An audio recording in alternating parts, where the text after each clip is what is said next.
सबसे पहले आप सभी को मेरा प्यार भरा नमस्ते। मेरा नाम है मोनिका। मैं हूँ देवभूमि उत्तराखंड केदार घाटी के खूबसूरत गांव रहल गांव से। अभी ना यहाँ रास्ते में चलते चलते सांस फूल दी है। चढ़ाई वाला रास्ता है। अभी हम अपने घर से काफ़ी ऊपर आ गए हैं।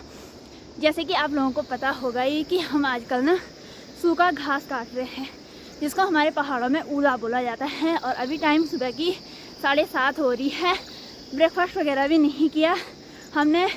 रोटी वगैरह यहाँ रख रखी है थैले में, तो हम वहीं करेंगे जहाँ हमने घास काटना है, वहीं ब्रेकफास्ट होगा वही। क्योंकि सुबह सुबह मन भी नहीं करता है, तो इसलिए हमने रोटियाँ रख रखी हैं।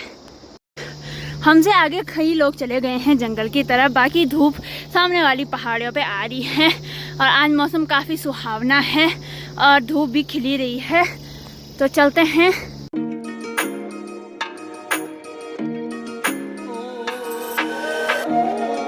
इधर उधर देखिए काफ़ी घनी झाड़ियाँ हैं, उतीस के पेड़ वगैरह हैं। और आप लोगों को बता दूं, ये उतीस के पेड़ ना पहले नहीं थे, क्योंकि 2013-14 की आपदा में ना यहाँ पूरा टूटने के बाद जहाँ टूटने वाली जगह रहती है ना, तो वहाँ उतीस के पेड़ होते हैं। और इधर की साइड है घनी रिंगाल की झाड़ियाँ, तो यहाँ से स्टार्ट हो जाती हैं। और जिस रास्ते से हम जाते हैं ना, तो इसी रास्ते पे ना ऊपर की साइड बाबा लोगों की घास की चारी भी पड़ती है। तो बाबा जी भी लगी हुई है यहाँ घास काटने पे, सुखाने पे। थोड़ा बैलों के लिए लेके आती है घर, तो बाबा जी भी अब थोड़ी देर बाद आ जाएगी अपनी घास की चारी पे घास के लिए।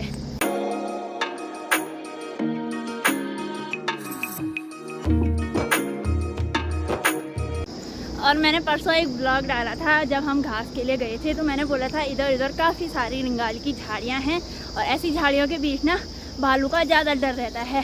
तो जो पहाड़ी लोग होंगे उनको तो पता होगा कि ऐसे आजकल ना भालू ज़्यादा रहते हैं जंगल में, क्योंकि वो आजकल रिंगाल को खाने के लिए आते हैं। तो उनको तो पता है, लेकिन जो बाहर के हैं ना प्लेन्स के, तो उनको पता नहीं रहता। तो उन्होंने बोला था मेरे को कि तुम झूठ बोल रही हो, हम ऐसी बात को नहीं मानते हैं।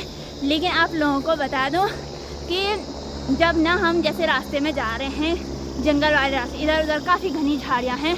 अगर अचानक भालू मिल गया ना, तो वो अपने बचाव के लिए हम पे तो हमला करेगा ही भाई। और ये भी कमेंट किया था कि आप जंगल को नुकसान कर रही हो। तो आप लोगों को बता दें, हम अपनी घास की चारी में अगर पेड़ तो नहीं काट रहे हैं, क्योंकि घास काट रहे हैं तो घास काटना ज़रूरी है। अगर घास नहीं काटेंगे ना, तो सर्दियों के टाइम क्या देंगे गाय भैंसों को। गाय भैंस ऐसा तो नहीं है कि हर टाइम हरा ही रहता है, हरा भरा ही रहता है जंगल। 6 महीने हरा भरा रहता है, 6 महीने के बाद सूखा पड़ जाता है इधर उधर। तो थोड़ा बहुत पेड़ों पे रहता है, तो थोड़ा बहुत उसके साथ सूखा भी दिया जाता है। अगर सूखा नहीं होगा ना सर्दियों के टाइम, तो गाय भैंस पालना कठिन हो जाएगा। और बाकी रही बात खेत में जो न्यार होता है, तो वो पूरा नहीं हो पाता है। जो भी रस्सी और स्लेटू वगैरह है ना, तो हम यहाँ नीचे ही रखेंगे। और आप लोग सोच रहे होंगे कि यहाँ नीचे क्यों रखा हुआ है, क्योंकि ना जहाँ हम घास के लिए जा रहे हैं ना, तो वहाँ से भारी लाना आसान नहीं है और हम मुश्किल से ही ऊपर चढ़ पाते हैं।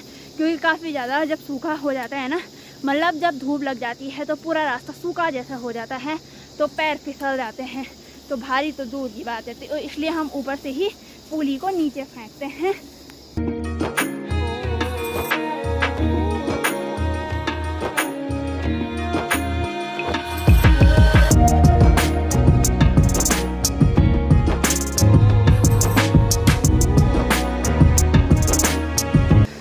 तो जो ये घास की टहनियाँ है ना, तो इनको पकड़ के ऊपर जाना पड़ता है, क्योंकि पैर अभी से फिसल रहे हैं, तो बाद में जब सूखा हो जाता है तब कितने फिसलते होंगे।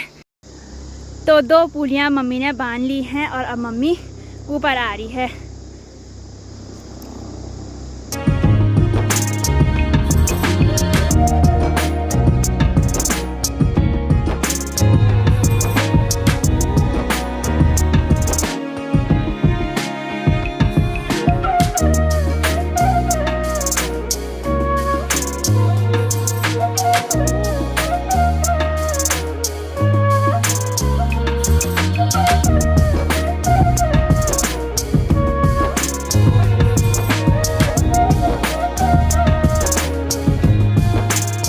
चलिए जी, बड़ी संभल के जाना पड़ेगा मुझे। अभी यहाँ ऊपर की साइड भी डाला हुआ है घास काट के, और मम्मी उधर चले गई है क्योंकि परसों जो घास काटा था ना तो उसको भी बांधना है।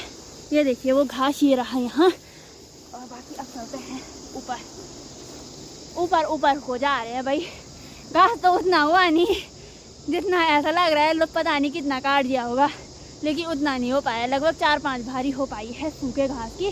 चलिए जी, जहाँ हमने घास काटना है ना तो मैं वहाँ भी पहुँच गई हूँ। बाकी मम्मी की ड्यूटी है ये घास बांधने की और मैं आ जाऊँगी आज इधर वाली साइड। बाकी ना कैमरा वहाँ पे वो करने के लिए भी नहीं है, ट्राइपॉड भी ला रखा है, लेकिन फ़ोन गिरने का ज़्यादा डर है। तो अब मैं घास काट लेती हूँ। घास काटने के बाद मिलते हैं आप लोगों से, तब तक के लिए बाय। थोड़ी देर बाद मिलते हैं, 1-2 घंटे बाद।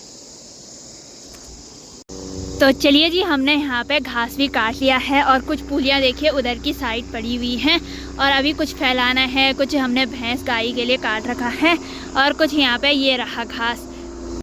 टाइम 10:30 भी हो गई है और ब्रेकफास्ट भी नहीं किया है, भूख भी लग गई है। तो चलिए जी ब्रेकफास्ट कर लेते हैं और घर जाते जाते 12:30 भी हो जाएगी दिन की। तो अभी ब्रेकफास्ट करते हैं, फिर घास फैलाना है। तो चलिए जी अब रोटी खाते हैं।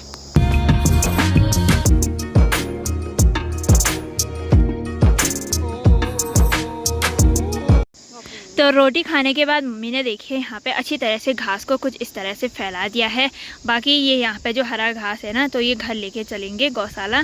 तो चलिए जी अब चलते हैं घर की तरफ। बाकी काफ़ी तेज़ धूप भी हो ही रही है।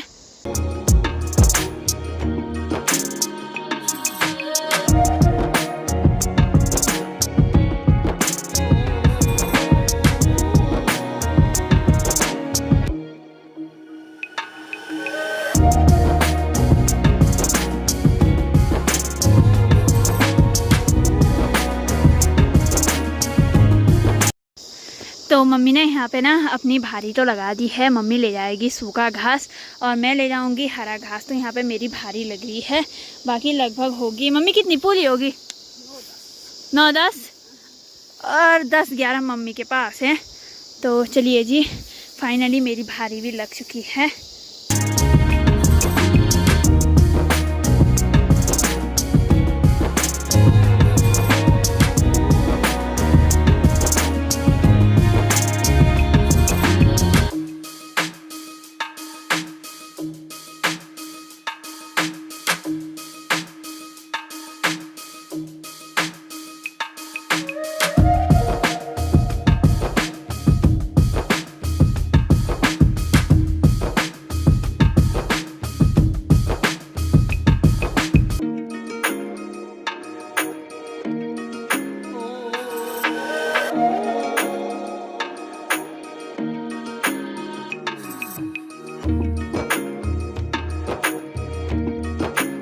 तो दोस्तों चलिए जी शाम की 4:30 भी हो गई है। लंच करने के बाद मैंने थोड़ी देर आराम किया।